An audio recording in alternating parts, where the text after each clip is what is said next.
altitude.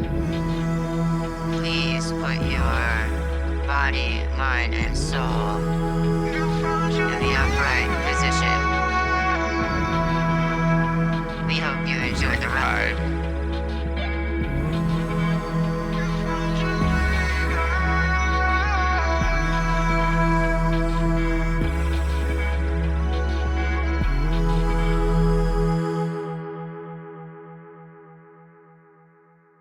Welcome to WAYSPACE. This is it. Here we are. Let's be here now. Well, we made it to season 2, which I'm calling season 2 because it's 2022. And a happy new year to you. We are here. I've been off for, I think, something like 8 weeks. I think maybe my last episode was in October, potentially, of 2021. But it ended up what started as lack of inspiration and feeling like, oh, do I want to do it? I don't know. Do I have things to talk about? Am I willing to look at myself the way I do when it's a podcast? You know, like kind of have honest time where I'm just talking. You know, there's not much filter here. And I think that turned into basically what became like the necessary lull so that I could come back with a new angle and with video again and a new format, which I'm going to talk about today. But anyway, just to update you on kind of how I'm doing, I guess, creatively and kind of what's going on. And I'm sure I'm probably not the only one that, you know, toward the end of the year, it just got to be a real creative lull. Like I wasn't streaming that much. I would just kind of just watch TV and shit, and I wasn't meditating very much. I just was really like, yeah, let's go to this, let's go full ebb here on this whole creative fulfillment, spirituality experience of life. Let's just go full ebb and see where that takes us when we fling it back to the other way. And yeah, so I'm moving out of that, you know, that state. It was it had its time. It was I think worthwhile, like any life experiences are. And now we're here. And I'm now like, holy shit, yeah, let's do season 2 of the podcast. I'm still going to keep the same theme music unless I remix it before I release this. But that would be, no, I like the theme music as it is. And it's cool. It's like, maybe it'll be that for the first 2 seasons, or maybe I'll change it at some point this year, but I still love it. Maybe once we get to like 25 episodes or something, that would be cool. Like some kind of milestone. So, okay. What else do I need to cover? I'm working on my NFT, my first NFT, and it's like made to be an NFT. It's not like I'm just repurposing content. Like I'm doing something completely original music, lyrics, of course, a new original song that I made on stream partially, with illustrations and performance, music video stuff, all like that I did myself, just like at home over this sort of holiday time. Yeah, so I'm probably going to release that soon. It's most likely going to be within the next week or 2, probably within the next week, maybe even this Friday, if I can swing it. I'm about halfway done with it right now. Maybe, yeah, I'm just about halfway done with it. So we'll see how that goes. But it's cool. It's like, it's nice to be kind of like catching a little bit of a wave and just gonna do it. You know, I'm gonna keep doing the stuff. Let's see. Before I tell you about this new format, let's see, what else do I want to do with this intro here?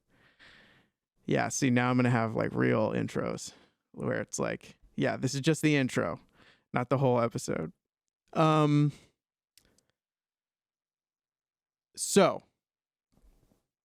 I feel like I'm at a point where the sort of like my spiritual practice, like because it was at that ebb, I decided like to adjust some things, take some things out, add some new things. So I'm kind of like, now I'm tracking my stuff in a different way. And if it comes up in any of the questions today, maybe I'll talk about it. But I definitely feel like I'm in a new phase of my spiritual practice. I mean, can we even call it phases? It's just all one big loop. But it does feel like every time my sort of like sense of belonging in the world, you could say, sense of belonging, kind of comes and goes, you know? So like there's a time in that lull where I feel maybe some alienation or something like that. And then it comes back around, you know? So I'm kind of feel like it's like the boomerangs coming back. But it's not the same, you know? It's like it's different every time because you have those learning experiences and the wisdom you get from each time you're kind of at the other side of things. Not to say my life always has to be like that, but it very much feels like that right now. Okay. So that's enough intro. But how are you? I hope you're doing well. I hope you've had a nice holiday New Year season. And if you're on the East Coast right now, especially the DMV, I hope you're enjoying the snow. I'm just getting inside from shoveling the sidewalk in front of where I live. And yeah, so I think that's a pretty good intro. We're going to get now into the new season 2 of WAYSPACE format, which is, well, first the intro and then some questions, but not your questions, although they could be your questions if you resonate with them or if you actually ask me questions and then I cover them on the podcast. If you even if you just want to humor me, you want to be like, oh, Jack, he's getting his podcast going again and he's looking for, you know, people to ask questions because he wants to be able to answer questions. I'll throw him a bone. I'll just ask him an easy one, like, what's your favorite color? Something like that. Feel free, just tweet at me at Jack in the Way or email me, I guess. DM me a question if you have a question on any platform, but preferably Twitter. Actually, I'm more on Twitter nowadays. I'm not on Instagram very much, and I haven't been on Facebook in a long time. But that being said, we are going to get into some questions, but these are questions from these deck of cards that are like sort of get to know yourself type stuff. And there are 6 categories of these cards, and I am going to pick randomly 3 cards, and we are going to have 3 questions that I answer. Some of them might be short questions. I don't think so, though. This deck of cards, it's like this brand where they ask good questions. There was one question the other day that was like, what's your saddest memory from childhood? And I was like, oh, God, do I want to go over that right now? So then I picked another question. There are a lot here. How many cards is it? I don't know. It's like 150 cards, I'm pretty sure. Yeah, 150 cards. So that's a lot of episodes. That's how many episodes is that? 50 episodes? That's 50 episodes worth of cards. And I can repeat them. I think repeating questions to yourself and others is always helpful, particularly when it's stuff that asks you to think about your experiences. But okay, so here we go. New format. I'm a little nervous. This is a new thing.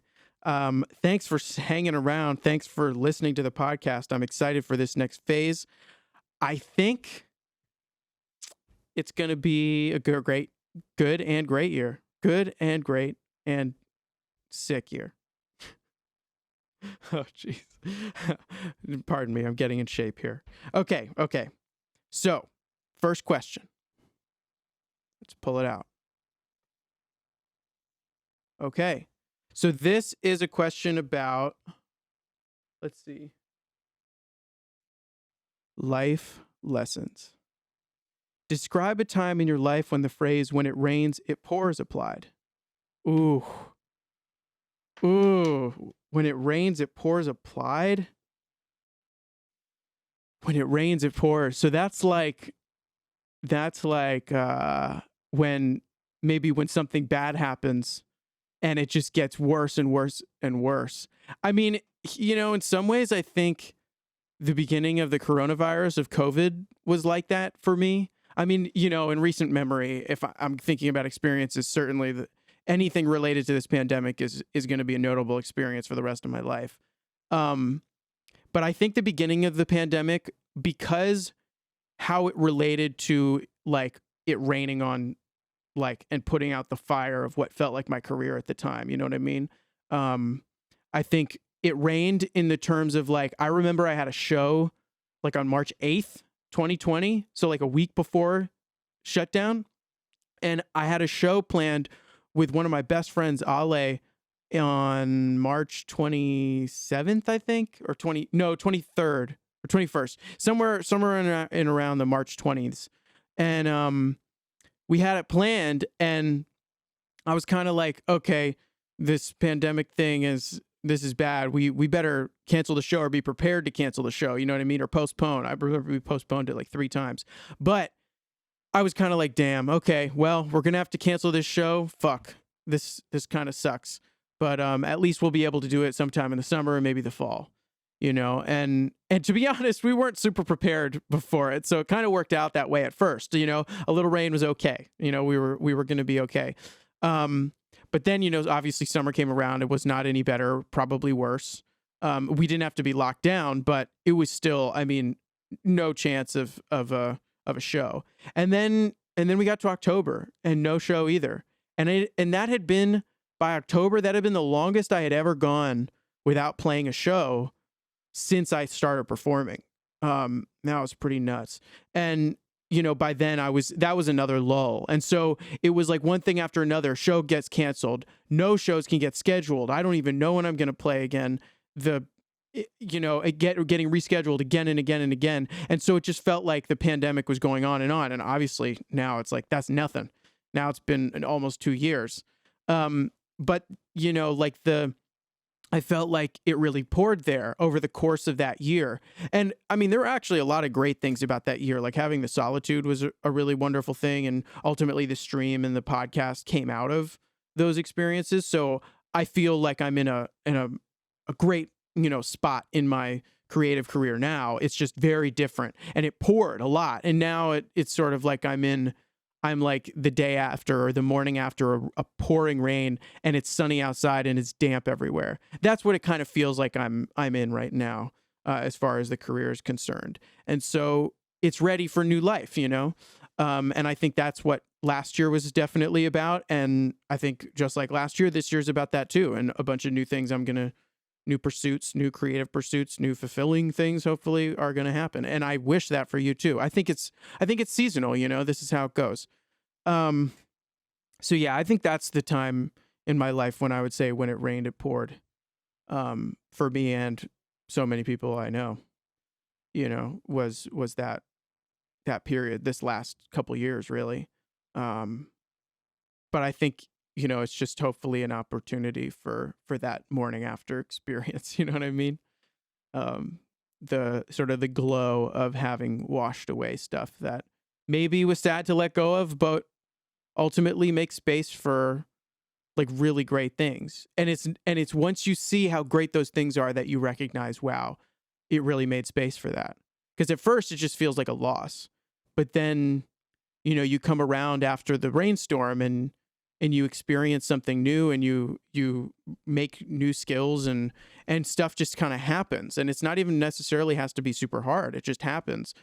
And you realize that the empty space gets filled either way. And so it's just a matter of being open to what can happen at any time, really. And it doesn't have to be super, you know, tiresome, unless you want it to be, unless I want it to be sometimes.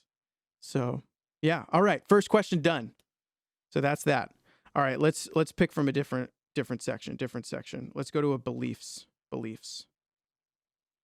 Okay.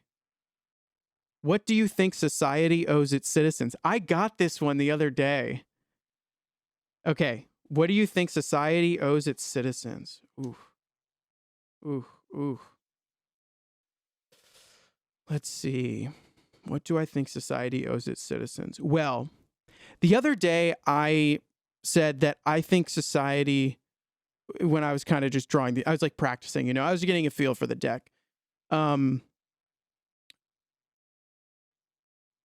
Society owes its citizens, I think,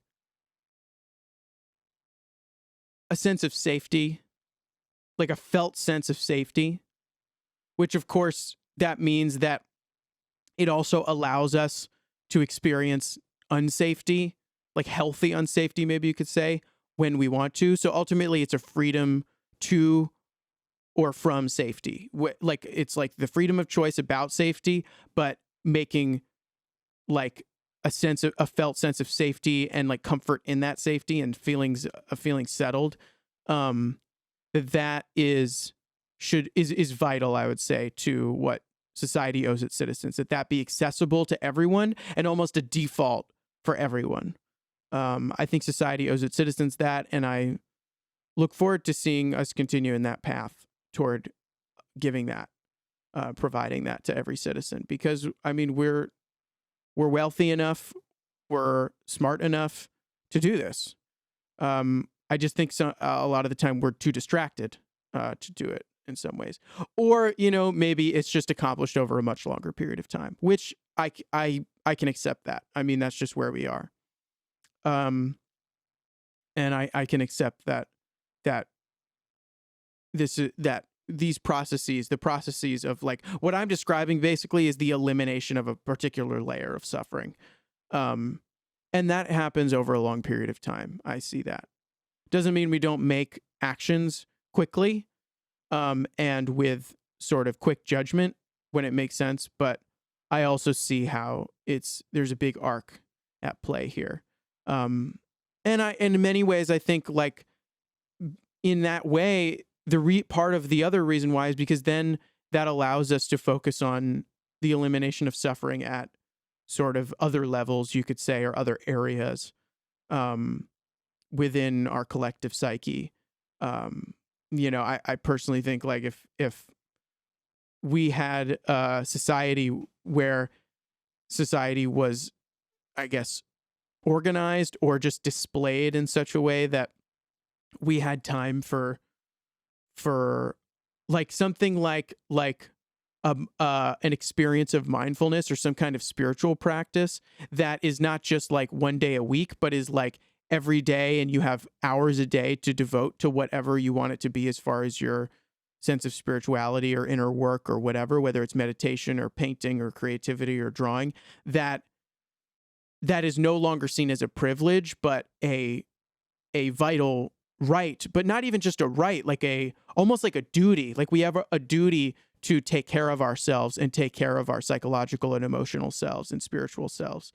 And that is a part of being in society, and society owes us the time to do that. And so it means that we're taken care of in many other ways. And it doesn't have to necessarily be, like communist-like or even socialist-like. I mean, I'm totally for plenty of things that would sound socialist or potentially even communist in the right circumstances, but mostly socialist, I guess. But also, it doesn't even have to, like, it's more like that's how I want and how I think society owes its citizens to feel that we have that experience of our society. And so it doesn't have to be through any particular means other than that of which can allow for us to feel that experience. And I mean all of us, not like some of us experience it now and so many others don't. That doesn't fly, because if not everybody can experience it, then none of us are really experiencing it. And it's important for us to, I think, recognize that in every way that it exists. I'm speaking sort of, I feel like a little bit, maybe vaguely, or maybe just sort of like cosmically about it, but I'm trying to encapsulate as much as I can in that. But yeah, I think society does owe its citizens a sense of safety, settlement, and the space and time to heal everything from their lives and the previous generations that come before us. Because that I think it's time we do that work, and it's time we provide our citizens with the ability to do it, because it'll make everything easier and everything more loving, more compassionate. Okay, nice. So that's card number 2. Thank you very much for hanging around. Okay, so we've got one more card. I'm going to pick a different category in the back. This one is the self-awareness category. Fuck. What have you done from a place... Okay. I'm getting nervous about this one. Oh boy. What have you done from a place of insecurity that has had long-lasting effects? Oh, God. It's like oh. What have you done from a place of insecurity that has had long-lasting effects? What have I done from a place of insecurity? Oh, man. I think something that really comes to mind as far as me doing something from a place of insecurity and it having, like really long-term effects, which not necessarily negative, but certainly plenty of negativity involved and positivity. It's a whole lot of stuff.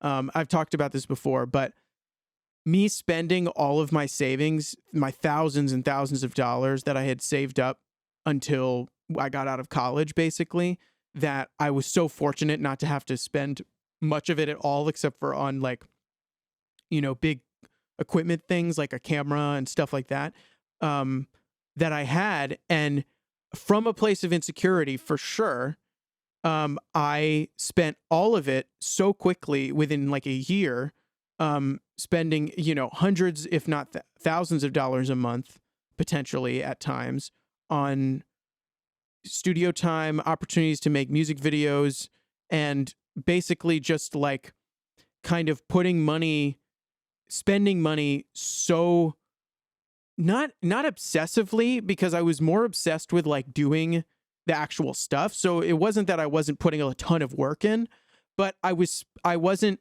putting the work into spending money more strategically. I was just like throwing money at this, doing the work for sure, but I was throwing money at it, and I wasn't spending strategically and in a smart way. And it's because it came from a sense that I had to rush because I was freaking out about running out of time. I felt like I had to chase this moment with a music career right out of college. I felt so much pressure. And so I just basically threw that shit at it. And I hoped that it would just work out somehow. And like, don't get me wrong, I made headway. There were some amazing highlights. I had a headlining show that was incredible that I'll remember for the rest of my life, and a huge accomplishment for me, particularly now as I'm a few years out of it and I see what I was able to accomplish in that part of like my life. But again, I didn't have to spend all that money. I wouldn't have. Well, I did have to.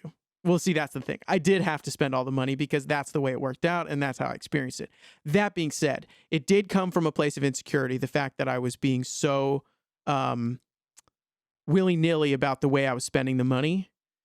And that, I think, has led me to a place where I was like, it's like in the crypto speak, like getting rug pulled. I sort of got rug pulled by myself before crypto. I mean, there was crypto, but before I was had made some a space for myself in the Web3 space. But that being said, it's had a big effect because for a while I hadn't had any savings. I was trying to build it back up from scratch after having spent it all. So it's sort of like that's definitely had long-term effects because it might have made things different. I might have been like moved out of where I live now before COVID, potentially, depending on things, and that, I don't know. I think I'm kind of glad I'm at home. I've been at home for the pandemic to be with family and everything. I think it's been a blessing for me. And I think it'll serve me in my life as well. But still, that's a big impact. The questioning whether that works or the other. That being said, though, it also provided me with the long-lasting impact of like understanding that I tried just about everything I could, and it didn't work out in the way I expected. But it also has been so much more than what I expected, and I think that's been really big, and it's something I'll definitely appreciate. And I think I'll only experience more and more gratitude and less regret as I get further and further away from it, and I'll see it as like a really formative experience that I had in my early 20s that really taught me the lesson of, I mean, just not just hard work, because I was working really hard and seeing how I could work smart, not hard. I was working super hard and I'm learning how to work smarter, but also just that I threw everything I had at it and I tried it the first way. I tried it the naive, let me just put my, axe to the grindstone and just throw everything I've got at this and not give a fuck other than just throwing everything I have at it and see what happens. And I tried it and I did my fucking best, and, I got to see what the results were, and I won't have to go on in my life asking what if. The only thing now I ask what if is what if I quit and my like creativity, my artist career. And I'm not going to do that. So, I never have to really worry about the regret question as long as I can recognize the learning experiences that I've had and that I really did give it my all. Like I can really rest in that. And I think a lot of us deserve that to anything we have where we feel like we continue to ask questions about what if this happened or this happened. Like, it's not a question of if you did your best or not, because we are all doing our best. We're always doing our best. We're giving it the best we have at any given moment. Certainly the pandemic has taught me that. So I think all of those learning experiences came from the insecurity that I just had to see how it would go. I think that's what my soul was yearning for. I just had to see how it would go to do that. And I saw, and now I've learned, and I don't have to learn that lesson again. I've definitely learned the lesson. I can just tell. But yeah. So that's the answer to the third question. All right. So those are some good questions, and this was a pretty good episode. I like the way that, I feel like the themes of this podcast are going to stay the same, but the angles that we come at it from are going to sort of expand. You know what I mean? So I'm pretty excited for that. I think this is going to be a great year of podcasts and all this good content and stuff. So appreciate you for listening. I love you. If you want to stay up to date with me as I put out new content in this new year, feel free to go to Patreon. You know what it is, patreon.com/JackInTheWay. And yeah, I hope you have a great week. I will talk to you next Monday. Yeah. Look out for the NFT coming soon. And appreciate you. Thanks again. So grateful. We made it to the next year, to 2022. All right. Till next time. Here's to remembering who we are. Peace.